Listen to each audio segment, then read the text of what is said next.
Then you're on. Hello, my name's Kendall and I work over at Lowe's 1117 in Peoria, Arizona. And I'm going to go over with you the Tomcat floor scrubber. So one of the first things you need to know is you need to do a walk-around inspection, make sure all your parts are intact and that they're where they need to be. You don't want to drive off and then have parts fall off, obviously. The one big thing I'm going to tell you right now is once you have the settings set up where they need to be, don't mess with them. And don't let anybody else mess with them, because if you don't know what you're doing, you're going to mess this up. So the first main thing is, I'll show you right here. This is the horn. This button right here, it's not on, but this is the horn button. This right here is the E-stop. If you ever have an emergency or a problem, you push that in right there, it'll stop.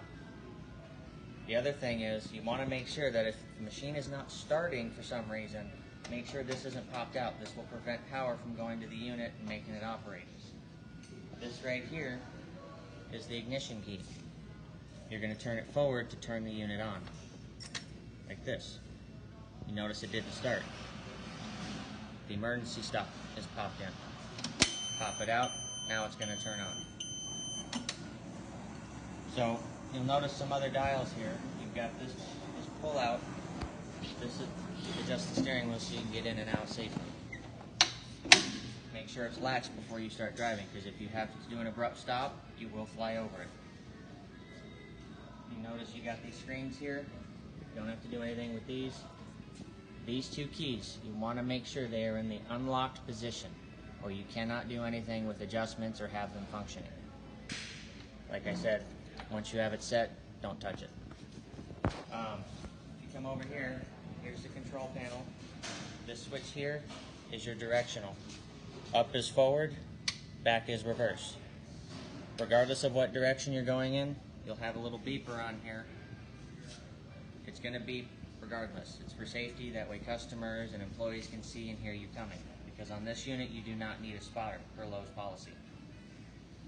The other thing, you've got your water pressures, and you've got your brushes, your squeegees, and your weight for the brushes. This button here turns on the squeegees down below, and you'll watch the platform right below you, this piece here. This piece right here will start lowering at the same time with this. They'll both go down at the same time. Now while you're inspecting this, you want to make sure that these are level at all times.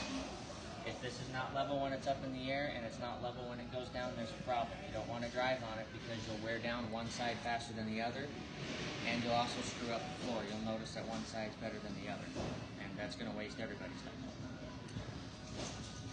If you come back over here, the next switch I'm going to show you is your floor scrubber. You're going to flip that switch on. That'll turn the brushes on and everything else. This platform will also lower. It'll already be lowered because you have to turn these both on at the same time. You've got this black lever here. It's a toggle switch. Up is for more weight, down is for less weight. That depends on how stubborn your areas are. Like if you've got a bad stain, you really want to open up those pores and you're using different grits, you can turn the weight up. I usually stay at half because you don't need to wear down your blades faster than necessary. But if you're in a hard spot, go ahead and add some more weight, it'll get deeper. The next switch is this middle one. It says plus water, minus water. That just says how much water you're throwing out. I will tell you that when you flip around, when you make the U-turn at the end of the aisle or wherever you're going, when you're making a corner, you want to lessen the water, because when you turn, this rear squeegee is going to track the opposite direction of what you think it's going to do. And you're going to end up having water spray out on the side, and it's going to puddle up, which is not safe. So just take it slow, and if you can, take